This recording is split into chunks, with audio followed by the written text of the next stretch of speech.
Hey, how's it going? And welcome back to another episode of the Ultimate Ironman. And in the last video, we went through the tedious process of getting the Rogue's outfit. And I've been starting to notice this recurring theme where we tend to start and end the videos at the pond and then open up a bunch of beginner clues at the same time. And today is no different. We are back here once again at the pond. We have a couple caskets already and another clue that we just got, so let's get that done. Okay, we got the casket. Well, we have 3 of them now. Yep.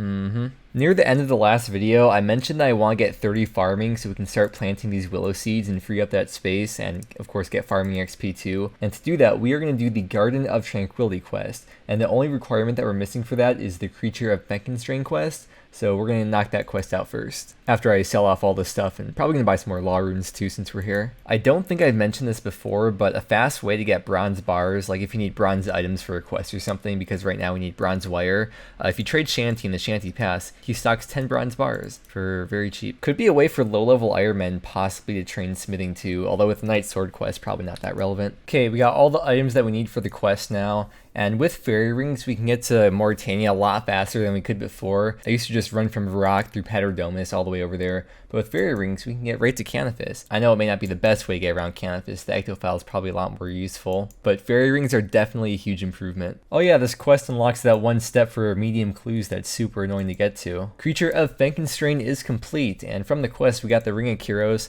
which saves money for a lot of different things like charter ships, blast furnace. There's a whole long list of things. But yeah, now we can go ahead and do Garden of Tranquility. I'm probably just going to keep the Ring of Kyros in the ring slot forever until we have a ring that's actually useful. Okay, I think apparently during the quest, we're going to be growing cabbages and onions.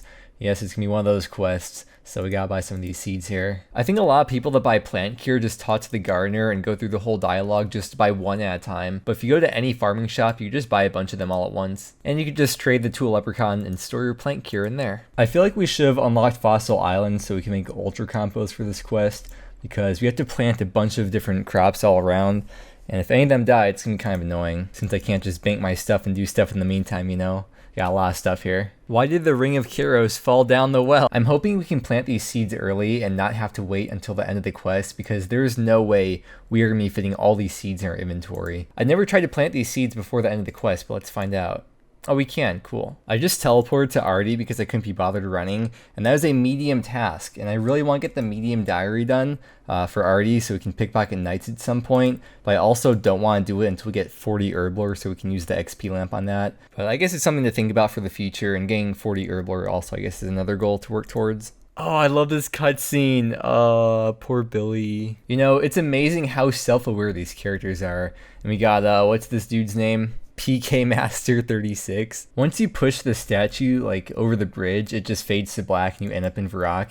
But imagine if you had to push this all the way manually. Okay, now we just gotta wait for these last 2 plants to grow and then we can finish up the quest. Oh yeah, this part of the quest is great. Another wonderful cutscene. She just slaps him. Okay, there's the end of the quest. We got 5k farming XP, which got us over level 30, so we can start planting those willow seeds. We got a few other seeds as well. I think we may as well just plant those because we have them. And we got a compost potion, which I'm just going to drop.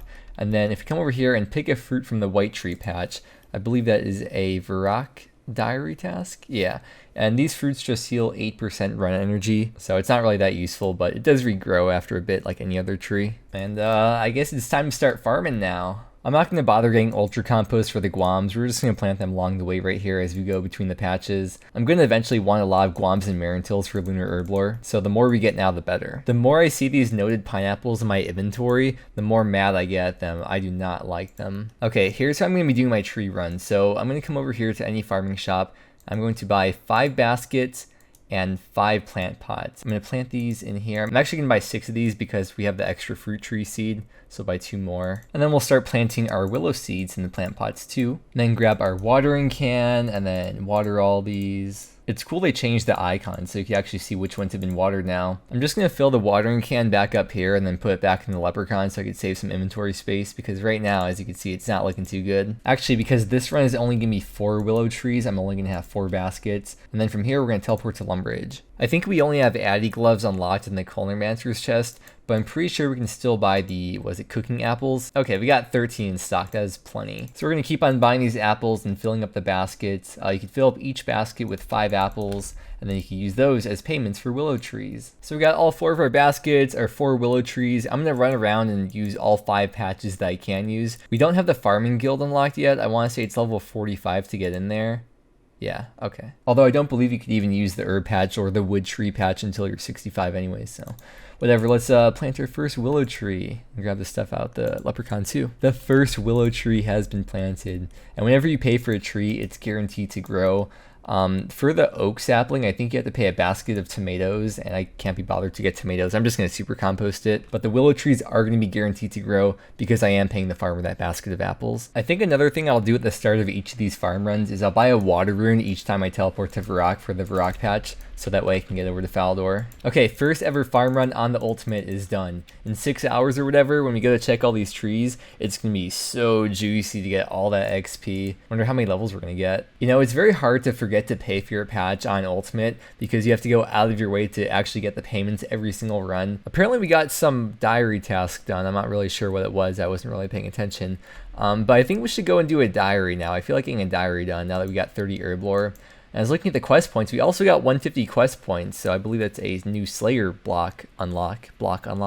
Yeah. I'm going to go pick out a diary, though, because I haven't looked at any of the diaries.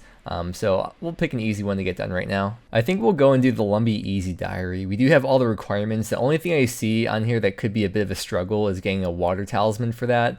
But beyond that, everything else will be super easy. I'm putting a bit more money in the coffer, by the way, so don't be alarmed at the low cash stack. That's just for safekeeping until we need it. I know this shortcut's really stupid, but every time I see it and I need to use it and I can't, it's just slightly triggering.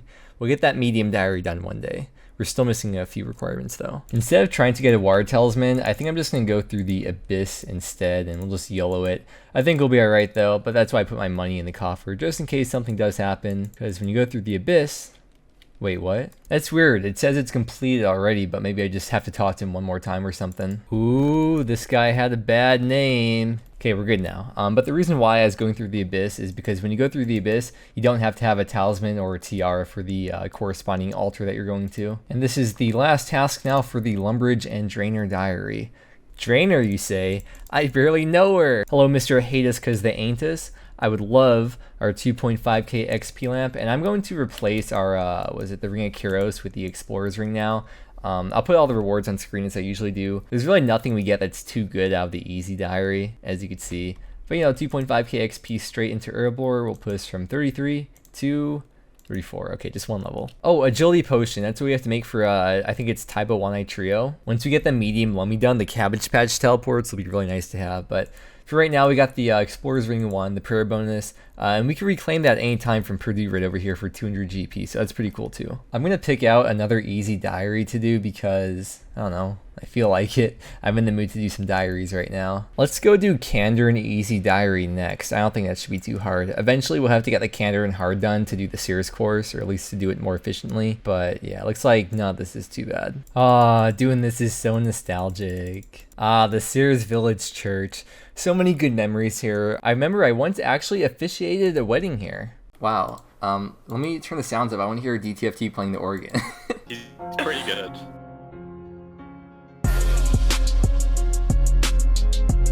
For one of these tasks, we have to talk to Sherlock here, and we tell him, "You're not wearing a shirt?"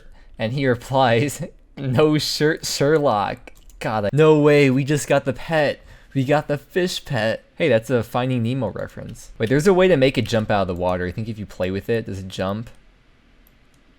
Wait, you're literally just shaking the bowl. You just bump the fish into the side of the bowl. Aw. Well, we're gonna drop that because we're not gonna need that anymore. I'm sorry, fish. Go jump back into the water. Okay, that is the last task done now for the Candor and Diary. Let's get that XP lamp. You know the deal. You should be able to see the rewards right now. Let's go claim that XP lamp. Again, nothing's really too useful out of this, but the Candor and headgear acts as an unextinguishable light source, so pretty much the same thing as the fire-making cape. But whenever we need a light source now, instead of going to the house to get the fire-making cape, we can just go buy back the Candor and headgear one from Purdue for 200 GP. I guess the extra Marks of Grace is pretty nice too. Then use the XP lamp onto Herblore, of course. and 34 to 35 herb lore. Okay, just one more diary. Just one more. I don't want to sound like an addict right now, but I was looking at the tasks for the Varrock diary, and we could do all this. It won't be too bad. We actually have a lot of it done already without even trying, but okay, maybe I'm only slightly addicted. The last task is once again rune crafting. We have to make some earth runes, and once again, I can't be bothered to get an earth talisman, so we're just gonna YOLO it. Dude, I just took like 20 hit points of damage from these freaking abyssal creatures in one tick when the delay thing went through. Anyways, last task of the Varrock diary. There we go, let's go claim our lamp. You can see on screen, I don't think there's anything useful that we get out of this, but at least we should get an herblore level to put that in there. 36 now, nice. It's getting up there a bit. 2 more levels and we can start making prayer potions. Pretty hyped for that. Okay, just one more diary. We'll do one more diary for today, and that'll be it. We'll do the Karen diary. And before we leave Varrock, I'm going to move my house over to Hosidius, so that way we can just go and get that task done right away. Nothing here looks difficult, really. We'll have to get a limpet root to make the strength potion, but other than that, I think we're set. I do have a bunch of Terramin in the looting bag, wherever it is in here. But instead of suiciding and then taking that out just for one, I'm just going to kill a few men and women until I get one. Okay, we got our Terramin and the limpet root. And the last task for the Karen diary is just to pray at the altar here. There we go. Should get one more herblore level out of that. From the easy diary, probably the most notable things are the double drop rate of the Xerix talisman. So if we ever go for the mounted Xerix talisman in the house, I think we need like 5,000 lizardman things, and you could dismantle one talisman for I think 100 things. And then the Rada's Blessing 1 doesn't have any stats, but it does give you 3 teleports to the Kren Woodland, which I believe is the closest teleport to Redwoods. Let's put the XP lamp on herblore. Do we get 38? Nah. Pretty close though. And then speaking of the woodcutting guild, for bingo, I was working on the fishing tile. I think it was like get 5 mil XP or something. But we finished that tile, so now my next go-to AFK thing is going to be woodcutting.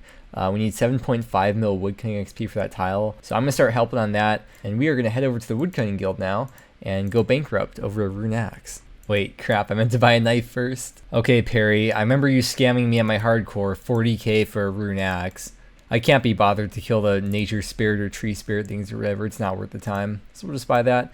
And in case you don't know about like guilds, the skilling guilds, you know, like woodcutting, mining, fishing guild, there's an invisible +7 boost, which means that you can't actually cut trees above your level, but you will chop at a faster rate. So we're just going to sit here and chop maple trees while I AFK, and we'll be cutting them into longbows. If we were further progressed on the account, I'd probably fletch them all into arrow shafts, but making broad arrows is really expensive. We can't afford that. So we'll stick to make them into unstrung maple longbows and then just drop them. And by the way, we have 78 woodcutting and 56 fletching. Once I get one more fletching level, I can make the logs into shields, and you get the same amount of XP per log. It takes the same amount of time, but you only have to drop half the items. That's 300 IQ thinking right there. I'm going to try switching back and forth between maples and willows, and I'll let you know at the start of the next video the comparison between the XP rates of the two. Unfortunately though, this is where we must say farewell. So with that said, thank you for watching. I really hope you enjoyed, and I hope that you have a wonderful day, and I will see you again next time.